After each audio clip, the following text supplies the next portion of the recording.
ભાવનગર શહેરના ડોન ચોક વિસ્તારમાં અસામાજિક તત્વો બેફામ બન્યા હતા અને વેપારીને ઢોર માર મારી અપહરણ પણ કરી ગયા હતા।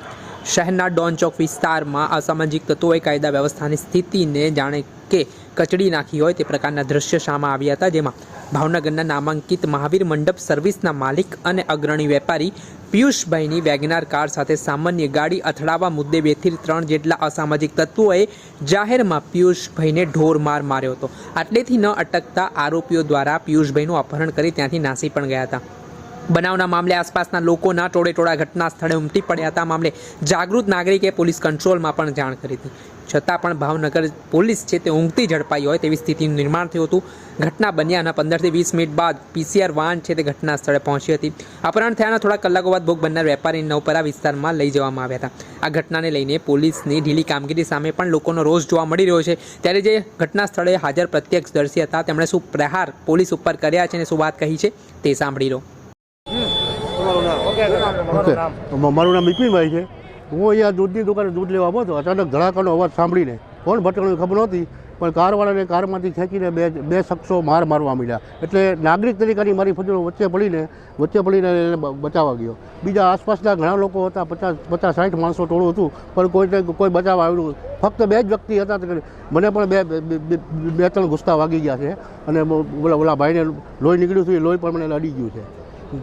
બાકી કોણ હતા, કોણ શખ્સ હતા અને ભાઈ માર ખાનાર કોણ હતા એ ખબર નથી કાંઈ, અને એ શખ્સને હું ઓળખતો પણ નથી। ખાલી એક નાગરિક તરીકેની મારી ફરજ હતી કે વચ્ચે પડીને મેં એને બચાવ્યો બસ। બાકી એટલા માણસો હતા, કોઈની હિંમત નહોતી હાલી કે એ બચાવી શકે એને। હા, 4 વ્હીલ વેગનાર ગાડી હતી, સામે પડી છે। સામેવાળા કોણ હતા ખબર નથી, કોઈ નહીં ખબર નથી કાંઈ, કેમ કે અજાણ્યા માણસ હતા, આપણે ઓળખતા ન હોય। લોકોને કઈ બાજુ લઈ ગયા ખબર, મારતા ખૂણામાંથી ગલીમાંથી લઈ ગયા છે એ લોકોને, ક્યાં લઈ ગયા ખબર નથી। પોલીસવાળા આવી એ પહેલાં તો એ લોકો નીકળી ગયા હતા અહીંથી। ના, એ કશું ખબર નથી। ખાલી બે જ જણા હતા ખાલી। હા, આજે ડોન ચોક છે। એક્ઝેક્ટ અહીંયા જ બન્યું, અહીંયા ક્રોસમાં અહીંથી ગાડી વેગનાર આવતી થઈ, અહીંયા બન્યું અહીંયા।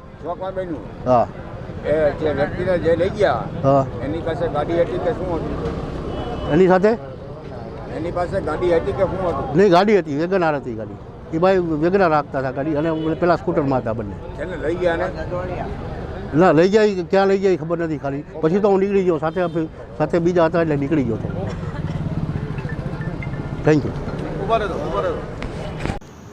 આપે સાંભળ્યા હતા ઘટના સ્થળ ઉપરના પ્રત્યક્ષદર્શી। તેમણે કહ્યું છે કે મોટી સંખ્યામાં લોકોના ટોળે ઉમટે પડ્યા હતા, છતાં પણ જાણે કે અસામાજિક તત્વોમાં કોઈનો ડર જ ન હોય તેવી સ્થિતિનું નિર્માણ થયું હતું। અને તેમાં પિયુષભાઈ નામના જે વેપારી છે તેમને ઢોરમાર મારીને અપહરણ કરીને આરોપીઓ ત્યાંથી ભાગી ગયા હતા। અને ત્યારબાદ આ મામલાના સંદર્ભમાં જે ભોગ બનનાર વેપારી છે તેમને નવાપરા વિસ્તારમાં લઈ ગયા હતા અને કોઈ ભાવનગરની બજરંગદાસ હોસ્પિટલમાં જે હાલ ભોગ બનનાર વ્યક્તિ છે તેમને લાવવામાં આવ્યા હતા અને હાલ વેપારી આઈસીયુમાં પણ હોવાની વિગતો કહેવાઈ રહી છે। આ મામલાના સંદર્ભમાં સ્થાનિક પોલીસે અસામાજિક તત્વો સામે ગુનો નોંધીને, પરંતુ જેવી રીતે ભાવનગર શહેરમાં કાયદા અને વ્યવસ્થાની સ્થિતિ ફરી એકવાર લથડી છે તેના કારણે અનેક પ્રકારના સવાલો ઉઠી રહ્યા છે। ભાવનગર શહેરમાં સામાજિક તત્વોને જાણે કે પોલીસનો ડર રહ્યો જ ન હોય ને જાહેરમાં જે રીતે તેઓ અપહરણ કરીને ઢોરમાર મારવાની ઘટનાને અંજામ આપી રહ્યા છે અને પોલીસ પણ મોડે ઉઠતી હોય તેવી સ્થિતિનું નિર્માણ થયું હતું। ત્યારે ભાવનગર એસપીની કામગીરી સામે પણ અનેક પ્રકારના સવાલો ઉઠી રહ્યા છે।